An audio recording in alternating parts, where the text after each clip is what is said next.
Tricia Andreassen with Creative Life Publishing and Learning Institute. I don't even know where to start, Tricia. Yeah, she is I don't packed know where to full start, of. Wayne, either. If you talk about a website, I could have read that all night long, I think. I mean, you do everything. You're an author. And she's good at it. You're a speaker. You're a coach. And you just published a new book, did you not?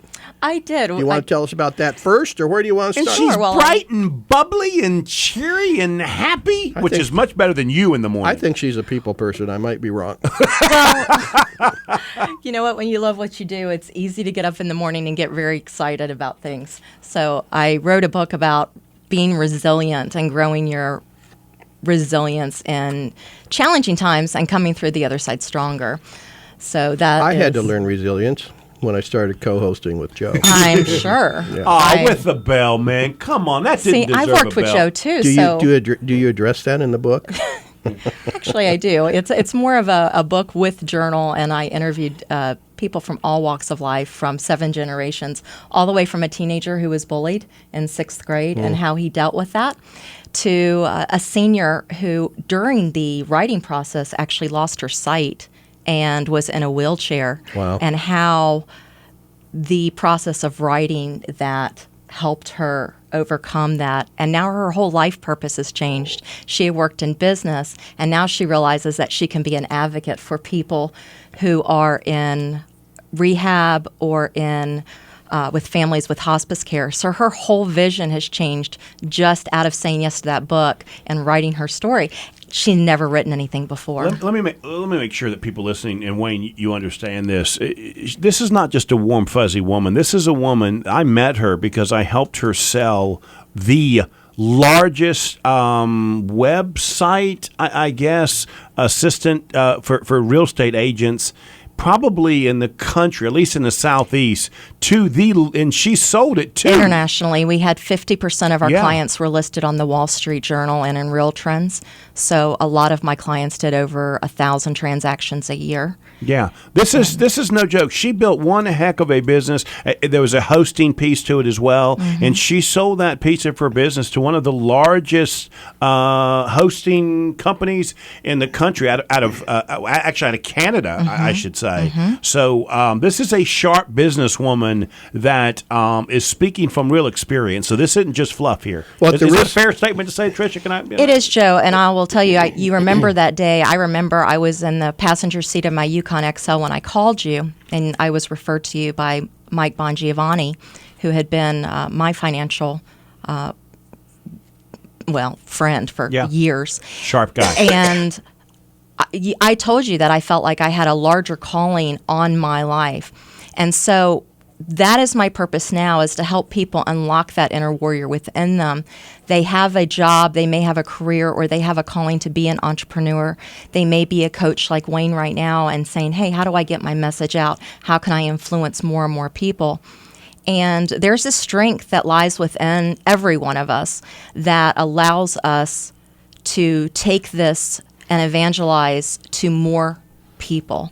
And that's the purpose of it. Tricia, can you explain for people listening, how they might recognize that they could use your help? In other words, I hear what you do, but how do they recognize in themselves that, hey, I could use Tricia for that?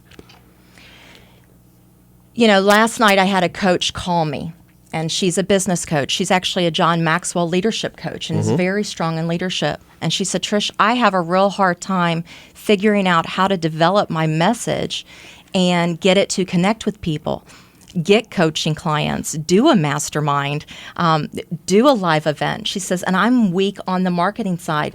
So I believe that I'm very faith-driven. I really believe that God puts people in certain chapters of their life to learn. And so my marketing background and my branding background and my lead generation background has now been able to help coaches develop their message more effectively. My strength is that if you are strong in delivering a message of some kind in your normal business practice, let's just say your CPA that gave those amazing, amazing tips, he may have formulas that most accountants have, but I guarantee you, just like our little pinky where we have a different fingerprint, there is a message inside of him that has recipeed how to make his clients more successful. And that's what I tap into and bring out for every single client, whether they own a business or whether they have a story within them. And I can tell you right now, every single one of y'all sitting in front of me have a story that can be shared that can change a person's life. So that's my big why. So I combine those strategies together Tricia, to get the message I out. changed Wayne's life. I'm sure of that. Oh, boy, did you change my life. Yeah, I think you shortened it about 10 years. Of course, she meant positive. No, I wasn't speaking that way. Okay. Yeah. You might need her after this. I'm going to need somebody. I help find the heartbeat of your business. There you go. There we go. Great. Talk a little bit Joe's about got one. Talk about the book a little bit more in detail. I'm on your website now. You've actually written 3 books. Three Yeah, bestsellers. yeah. I have another one in production right now, and then I have a novel in production, and my goal is for that to be a movie. Everything that I write has to align with touching someone's life in a powerful way. I've told people that it's not. I don't want to call it easy to write a book. There's a lot of time put into it, but there is so much value in it. Talk about that, because I tell small business people all the time, if you want to really be this credible expert and perfect what you do, because it is sort of this, once you start to put it on paper, you got to kind of perfect what you do. It really is a wonderful experience. Talk about that so that people that are listening are thinking about writing a book. Go through that process, because you've done it enough times that you see the value in it. Well, step one is realizing that you can release that you may not know how to write a book, but if you reach out to someone like me, I've actually put compilations together where Wayne might have something for business, and then Joe, you may have something from business from another perspective, and then Chris may have something about PR that's business. And that's one step that you can be a part of the process, right? Right. Even Dana. And so the second part is knowing that you can have a book written. You don't have to sit down and write the book. I actually have people who will interview and write the process. I have a gentleman right now who dribbled across the United States, y'all, and ran. And his whole mission is he started a nonprofit organization to race and marathons in memory of people who have passed away like cancer and raise money. So he wants to write a book. Okay, Coop, I've been his best friend for 18 years. He doesn't write, so we're going to interview him. Right. That's the secret, is knowing that, just being willing to commit. First of all, Tricia, it's important that you know Chris is here running the board, but we ignore him at all costs. You understand? Don't try and engage him, because there's no telling what's coming back out at you. Even though he tells us we might have to end our show at some time. That's what I love about Wizards Behind the Curtain, that they all have a story. That's what he is. Incidentally, you talk about ministries and how easy authoring books are. Well, Joe's book was written by a minister, as I recall. Yeah, absolutely. What you described is exactly what happened to me. I was in a car with my buddy who's a Baptist minister, and I said to him, I always wanted to be able to write a book, and he said, well, let's just do it. Awesome. Wasn't it awesome? I don't think he realized the gift that he gave me was that moment. Yes. And I literally went back that day. I had in my dresser a cigar box of a bunch of notes that I would just take on different ideas or topics or thoughts, and they became the chapters in my book. And I literally wrote the book, handed it to him, and we sat in his office for 6 months every other day, and he literally rewrote that book for me with my thoughts in mind. And there are people out there that will help you do that. I have chills in that. And what I do different is a lot of times publishers just say, hey, voila, here's your book, go on Amazon, here's all the distribution channels. What I do, though, is I take my marketing experience and PR experience and I evangelize along.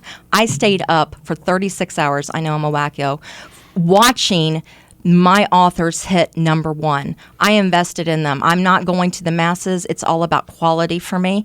And I want them to learn how to take this message and evangelize it to radio, to TV, to blogs, to whatever channel that is possible, because it's when they get that in front of them, it changes lives. You want to take a break? Do we need a break? We don't need a we break. don't need a break. We good? Okay. We've done well, a break. Chris was giving me that look. He was giving me a look because he was mad that I was even including him in the conversation. Because then you He's just trying to- text me out of it, even though I have the button to turn your mic off. I think now's the time.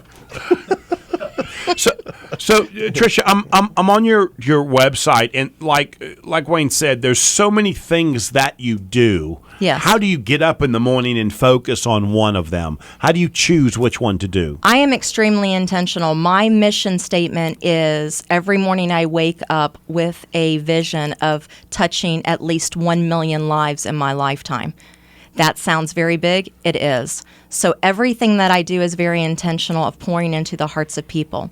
Whether it's you, Joe, that says, hey, Trish, I want to expand my business brokerage. Do you have any ideas? Well, I pour into that because I know then you're going to touch someone like me who may be able to move into another space. I work on coaches and classes, but when you're very intentional of what your outcome is, it's easy to say yes or no to the activities that you put forth, and that's how I get things done. I also wake up very early because I do take the time for stillness and making sure that I'm doing the activities that are set forth, and I bring that to my high-level coaches and CEOs because I'm a coach's coach or work with CEOs on that. So she said something about time for silence. What was that statement? I just missed that. Still time. Still time. Stillness. I like that. It's very critical because intuition is a part of the process. So I want to actually leave on that note today that if you're not taking at least 30 minutes with your phone turned off and with a journal, whether you're a guy or a girl, it doesn't matter. You need to start really honing in to what your inner voice is telling you, because that can give you clarity of what next season you could be coming upon or where you need to fine tune. Yeah, I knew you'd jump on that because remember we had one of the items of the article we wrote was talking about de-stressing and getting out of your own head, and that's yes. partly what you're talking about here. So it fits. Still time. It must Do I be got right. that? Do I got that right? Stillness. I'm laughing because you wouldn't stillness. understand that. It sounds pleasant. I've never actually done it, but it sounds pleasant. I got my pleasant place. Every man needs a pleasant place. Thank you so much. Thank you.